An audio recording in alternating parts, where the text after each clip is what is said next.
One of the most high-profile Republican lawmakers on Capitol Hill is getting out of politics. South Carolina Congressman Trey Gowdy, who is a former federal prosecutor, says he is returning to the justice system. Chief Congressional Correspondent Mike Emanuel tells us tonight Gowdy's announcement comes amid partisan warfare with no end in sight and a midterm election looming. I call upon all of us to set aside our differences. Republican leaders hope President Trump's effort to reach across the aisle would lead to lawmakers finding areas of cooperation. But top House Democrats are not changing their tune. Unfortunately, one evening's speech doesn't erase a conflict-ridden, chaotic year that has driven our country even further apart. GOP leaders are facing a wave of retirements with news that House Oversight Chairman Trey Gowdy intends to retire after this term. Gowdy is one of 9 House committee chairs announcing they won't seek re-election, so their focus is on getting things done, not the rigors of a campaign. Republican lawmakers intend to set their agenda for the rest of 2018, trying to leave unified on what can be accomplished. We will be spending extended time around the infrastructure question, workforce development, as well as the budget process itself. One area expected to attract Democrat support is on rebuilding the nation's crumbling infrastructure. We've been through so many other battles that we haven't had the time to get into the details on infrastructure. Hopefully we get the ability to start putting the real meat on the bone. But the House Democrat leader mocked the president's proposal. The president presents himself as a man of big ideas, and then he presents a lame, puny infrastructure proposal. Facing a government funding deadline next week and a DACA deadline in early March, a key Senate Republican says it's time for Democrats to get serious. We have to do something on the border, and we want to make sure that on March 5th or whenever, we don't have 670,000 people that are in school or currently employed lose their work status. Adding to the deadline pressure, the Congressional Budget Office said late today lawmakers would likely need to raise the debt ceiling in early March. The previous estimate was Congress had until late March or early April. Brett? Mike Emanuel live on the Hill. Mike, thanks.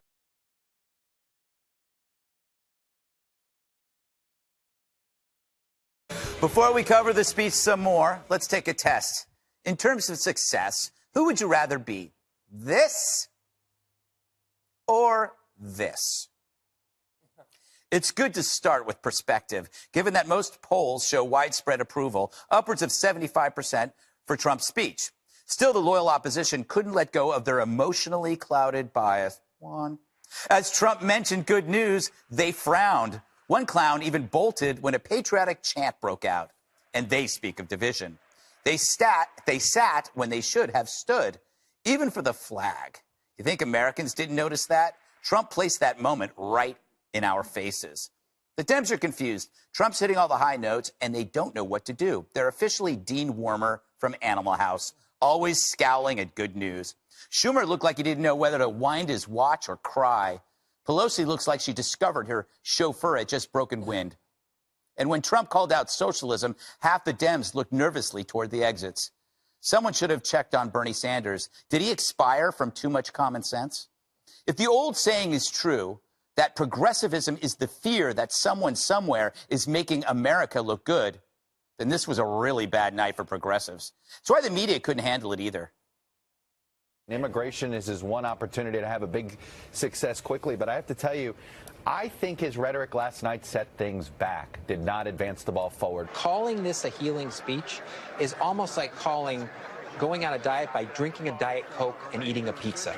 That's as much of a healing speech this was. You tell me what about this that room is supposed to respond like this to the great dictator? That was like her when he was running. So Trump set a trap for the Dems and the media that exposed their biases. But hey, everyone has a role to play, and in team sport politics, someone's got to be the loser. Pelosi, Schumer, the hapless media, they do it all so well. All right, Jesse, what do you make of do you think the Democrats should have been more gracious, or is this to be expected? Remember, there were people that were like this with Obama. I mean, there were people that shouted at Obama during one specific event that I can't remember. You lie? Yes, you lie. Is that Joe Wilson? Yeah. I just think the Democrats look like the media out of touch with the American people. If you have snap polls saying that they thought it was unifying, uplifting, and he deserves more credit for the good success of America. And then the media is saying it's gloomy, it's dark, it's poisonous. There's a huge disconnect. So you had Frank Luntz and Zogby, two big-time pollsters, both say home run, and if he continues to perform like this, the Republican Party may save the House and the Senate, and he's going to even win re-election. But not only did they not clap at some of those moments you just brought up about the rising wages and more jobs, they didn't clap when there was talk about a pathway to citizenship, lowering drug prices. They didn't clap about destroying ISIS. They didn't clap about the recovery of Steve Scalise, one of their own colleagues. Think about that. So it's almost like you could applaud the success. I think no, Steve Scalise. Yeah, I think not they did. what I saw. Not what I saw. Check the tape. All right. But you can still applaud the success of America. But you don't have to agree with everything Trump says. It's almost like they care more about their party than they do about the country. Imagine if the Democrats didn't clap when we won gold medal in the Olympics because Trump was president. That's kind of the disconnect. But the president's done something very skillful here. He's so closely associated himself with the flag, with the country, and the economic success. When the Democrats root against him, they look like they're rooting against America. But he's also triangulated when it comes to manufacturing, infrastructure, and trade that helps American workers. So the Democrats are in a tough position where they're boxed in. Are they going to choose what's good for their own base? Or are they going to follow Nancy and crying Chuck? And that's the question going into the midterms. That's actually, I didn't even consider that, Dana. What the point Jesse says that he has aligned himself with patriotic symbols so that if you are against him, you're kind of against the flag. In a way, it's almost a parallel that if you were against President Obama, you're racist. Yeah. So it's kind of like you align yourself with certain kinds of, in his case, identity politics. In this case, unification, patriotism. Yeah, I was thinking when they didn't stand for, when the Democrats didn't stand, well, not, I shouldn't say didn't. I had a Democrat on my show today who did stand for rising wages, so I'll take it back. And they are lacking a message, though, and they don't have the bully pulpit. And they know that in their districts, all of these citizens are seeing good headlines about the economy. Mm-hmm. So there is a disconnect. So for people who watch the speech, most of those tend to be people who like the president anyway. They're going forward, and the Democrats are starting to lose ground in the congressional ballot. Republicans have made up considerable ground in just a month. I think what the Democrats could have done from a communication standpoint is just stood up and cheered and applauded and given a high fives to each other saying, we did this for you. Mm-hmm. We are happy to have helped you, President Trump, to inherit this great economy, and we are absolutely going to go forward to try to win back the working class. And also take credit for some of these centrist and democratic ideas that he floated. Sure, like paid family leave. Yeah, I mean, there's some liberal stuff going in there, Kimberly. What are your thoughts? Yeah, I think, though, that Dana brings up a great point, which is that there was plenty there for them to say, hey, listen, we were contributory to this. We helped. We're trying to get the country to prosper as it relates to the economy as well, and tax reform, et cetera. But instead, they chose to be partisan and not to be honest in terms of, okay, this is what's happened. This is what we feel we've tried to contribute. This is what is, in fact, good for the country. They did not want to even begrudgingly give kind of any credit or acknowledge any participation, because to give him any credit for honest-to-God achievements was too much for them to swallow.